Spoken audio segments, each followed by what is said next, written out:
Hello, I'm Mrs. Charity. Welcome to the Glorious Heritage Overview of Catholic Church History.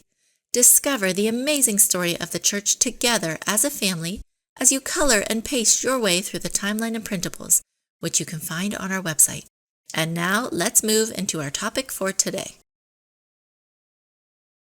Hello, I'm Mr. Charity, and welcome to the Glorious Heritage Catholic History video series. Today's topic is number 139, Catholic Immigration. If you look on your timeline and summary question sheets, you'll notice that we are in the blue time period, which we have called Taken Away. If you don't have a timeline or summary question sheets, you can find them on our website.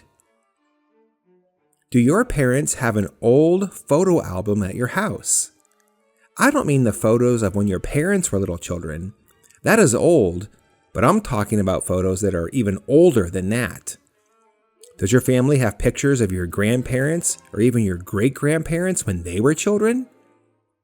If you are a Catholic living in America, Australia, Canada, or even England, there's a good chance that your ancestors, probably your great or your great-great-grandparents, came to this country from Europe in the 1800s.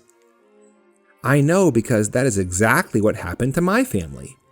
My great-grandfather came to America from Italy, and he moved to a small town in western Pennsylvania. When people move from one country to live in another country, this is called immigration.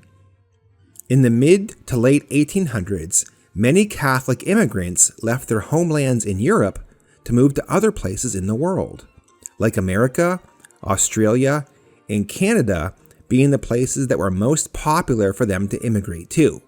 If you are a Catholic, then I am going to guess that your family either has Polish, German, Italian, Irish, or Eastern European roots. For example, I am one half Italian, but also I'm part German, Irish, and Scottish. Some of you are probably part Polish, or Slovakian, or Croatian, or perhaps other Catholic cultures as well. So how and why did these Catholics from European countries move from their homeland to immigrate to other countries? Why were there so many of them? Every one of these places has a little bit of a different reason. In the 1800s, perhaps the largest amount of immigrants came from Ireland. You see, in the 1840s, most of the people in Ireland were starving. It was the Great Potato Famine, in which the potato crops failed year after year, and the poor Catholics in Ireland were starved. In order to escape this famine, millions of them fled their homeland, with most of them coming to America, but also to Canada, England, and Australia. And then later in the late 1800s, it was the Italians' turn to move. They came to America in large numbers. At that time in southern Italy, life was very difficult and the people were poor.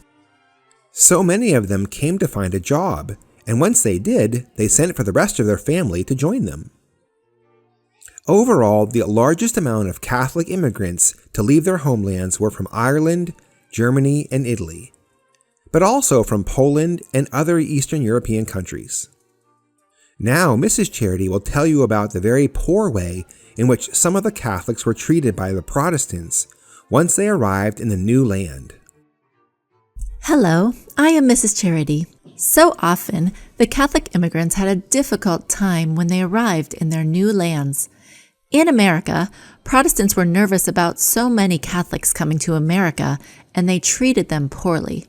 The poor Irish wanted to find jobs to make money, but so often they saw signs in the windows that said, "No Irish need apply," which means we don't want any Irish to work here.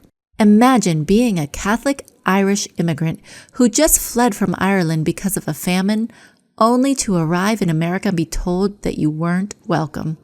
How sad it must have been. Welcome back. I have a story for you about a young Irish immigrant who moved to Australia. My name is Seamus O'Connor, and I was just 10 years old when my family left our beloved County Clare in Ireland in the mid-1800s. The Great Famine had turned our once lush fields into barren wastelands, and every day was a struggle to find enough food.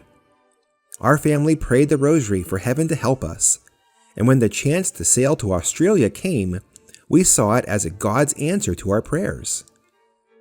Leaving Ireland was the hardest thing I had ever done. I remember standing on the rocky shore, the salty wind whipping through my hair, and looking back at the only home I had ever known. My heart ached with sorrow, but I was also so happy to escape the famine. We were escaping the hunger that had claimed so many lives, including some of my friends.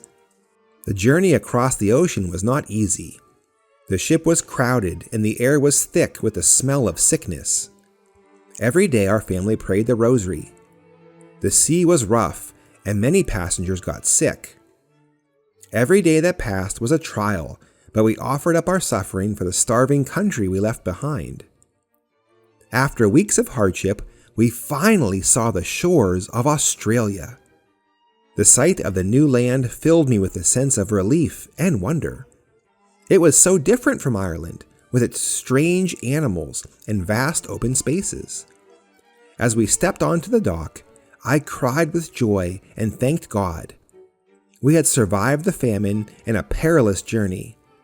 I knew that life in Australia would be challenging, but it was a chance for a new beginning, a chance to build a future free from the shadows of hunger. In my heart, I carried the memories of my homeland, the greened island of St. Patrick. I resolved never to forget where I came from, and to someday teach my children about the beautiful land of Ireland, a land that I hope to someday see again. Well, that's all for today. Come back next time and we'll talk about the Irish potato famine that caused so many Irish to flee their home. I hope you enjoyed and learned something new today. Visit our website, www.gloriousheritagecartoons.com, where you can find more educational supplements, cartoons, books, and printables. You can also follow us on YouTube, Facebook, and Instagram to get notified of our latest updates and videos. And if you like our work and want to support us, you can make a donation on our website or on Patreon.